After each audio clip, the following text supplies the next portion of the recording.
Shabbat Shalom. So, in the past month, 2 months, 6 months, pretty much since I got here, I've had lots of conversations. I've had conversations with many of you.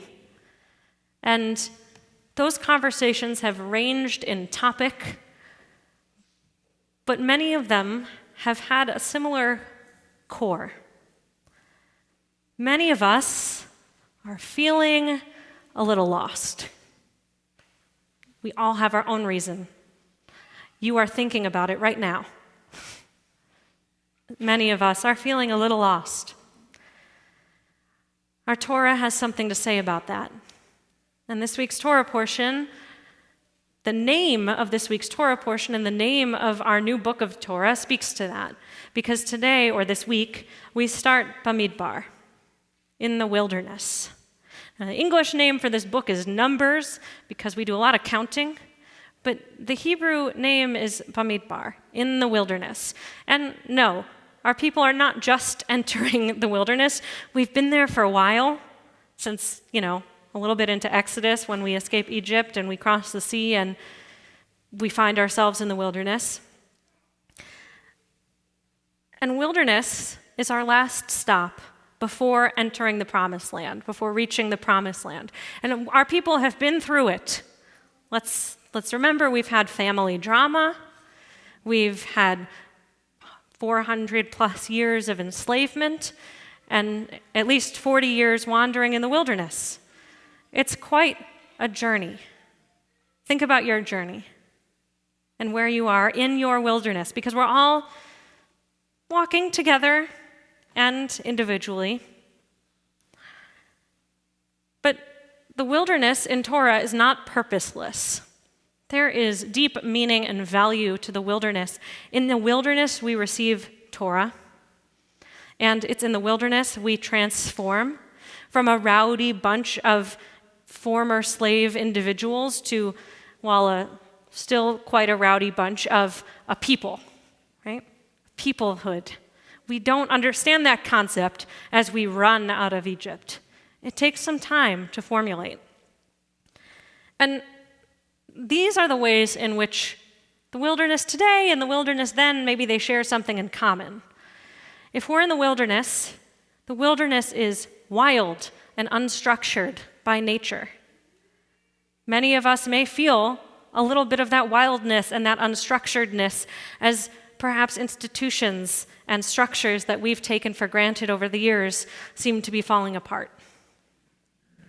In the wilderness, our people fought many battles with the people that we encountered. And today, with the highest levels of anti-Israel sentiment and anti-Semitism in my lifetime, we may feel like we are constantly at battle again. And in the wilderness, in many ways, the Israelites were directionless. They had no map that says point A and point B, and this is the most direct way to get there. Today, we not only have no guide map, we don't even agree on what point A and what point B are. So, though the wandering won't be forever, because we know for our ancestors it wasn't, but we need certain tools in our toolkit in order to make it through the wilderness. But it's lucky for us, this isn't the first time we've done it. Our ancestors have some knowledge for us. This is the Israelite Wilderness Survival Kit. Think for a moment what you would put in your survival kit. See if they're some of the same things.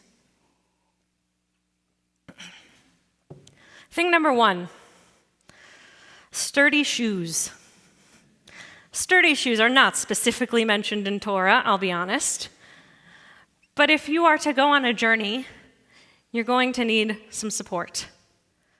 If you don't have hokas or maybe on running shoes, or this is not an ad, but sturdy shoes to get you from point A to point B, because you don't know how long the journey is going to be. We need support. And sturdy shoes help us with our endurance.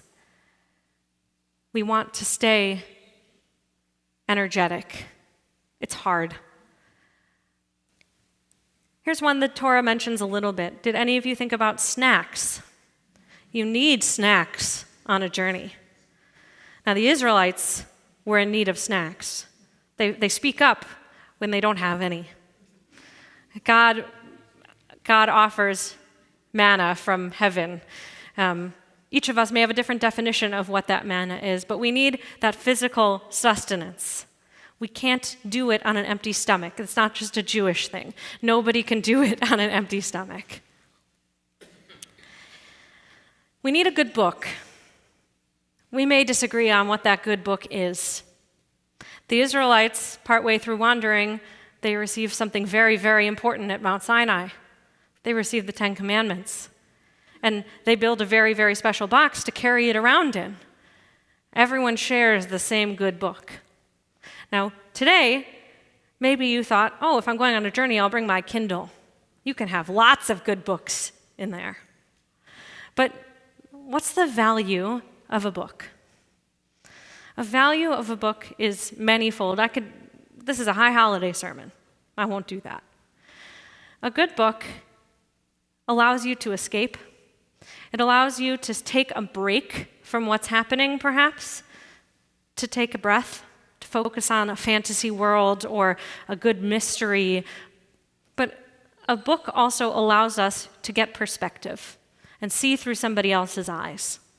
Especially in challenging times, it can be really hard to hear somebody else's perspective face to face. And I know some of us this year have been in classes together working on how we respond when we hear ideas that don't agree with our own. But a book allows us a way to see another's perspective if we're not feeling ready for the face-to-face confrontation. And by the way, I'll allow you to be expansive. Perhaps you thought podcasts, that counts too. That goes in the same category. Here's one that's definitely mentioned. Someone to kvetch to. If we're going on a journey, if we're wandering in the wilderness, our ancestors were known for kvetching. They complained about this, and they complained about that, and they complained about the other thing. But it's not purposeless. It's not purposeless.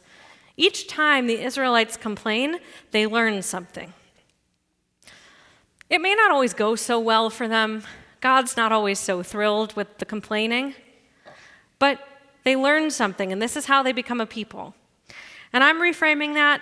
We don't just need to kvetch. We need someone to kvetch to and with, because we need human connection. Now, that human connection needs to go beyond kvetching, although I'm sure most of us have that one friend where that's like a lot of what we do together. But we need to connect with others. We need to know we're not alone. And if you and I can complain about the same thing, I know I'm not alone. The last thing, all of these things we've talked about, even though I use the word kvetch, all of these things feel fairly universal. Anyone going on a journey could use these things. But the last one is something that is uniquely Jewish. And if we're going on a journey, if we're wandering in the wilderness, we need Shabbat. Shabbat is a focus point. Shabbat is a way not to get completely lost, not only in space, but also in time. If you're wandering for 40 years, how do you mark the time? How do you mark a week? I've felt myself this year, for the first time, really. I grew up in a synagogue-going family. We were regulars. But I never really appreciated it. In fact, a lot of times I didn't want to go. This year, for the first time, I've been feeling the thank God it's Shabbat feeling, as a week can feel particularly long. As I lose track of what day I saw what headline and what's the most updated headline. Shabbat grounds us. It gives us a time that we know we come together. It gives us direction. Even when we may not know our physical direction, it reminds us who we are and what we care about. It reminds us of the importance of family and community. But our prayers also remind us about our values, that we care about freedom and making sure that all those in this world can live freely. Our prayer for peace reminds us that we're not just asking God to make peace, that we have to make peace, that we have to be partners in that process as God's partners on the ground. Shabbat gives us a spiritual map, so that when we leave this space, and by the way, Shabbat can be your map even if you don't spend every Friday night here in this sanctuary. Shabbat is a moment to take a breath, to celebrate that we made it to this point, and to prepare ourselves for the week ahead. And remember who we are. And it's very easy to lose who we are in the wilderness. But our people became a people in the desert. And we remember who we are as a people now.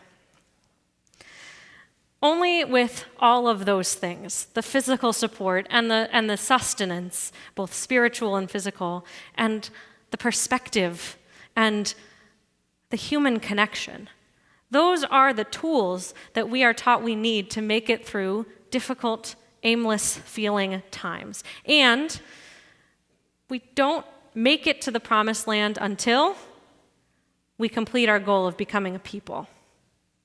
And we have work to do. And I'm not going to go deep into it because I think we know what that work is. We've talked about it a lot, from this bima at least. We have work to do. We can't wander aimlessly in the wilderness with our nose in a good book and not pay attention. And that's me telling you that you can't just have your nose in a good book. We have to pay attention. And remember, when we got to the promised land, it wasn't a picnic either. We don't read that part in service settings because we get to the end of Deuteronomy and we start back over. But when we get to the promised land, there's still more battles to be won. There's still more battles to be fought. When we get to the promised land, and again, we don't agree on what that promised land is. When we get to the next step, our work isn't over. But we look back at the journey and we learn who we've become. With the right tools in the toolkit, we make it through the wilderness. And step by step, we make a better world. And we make it what we want it to be. Shabbat Shalom.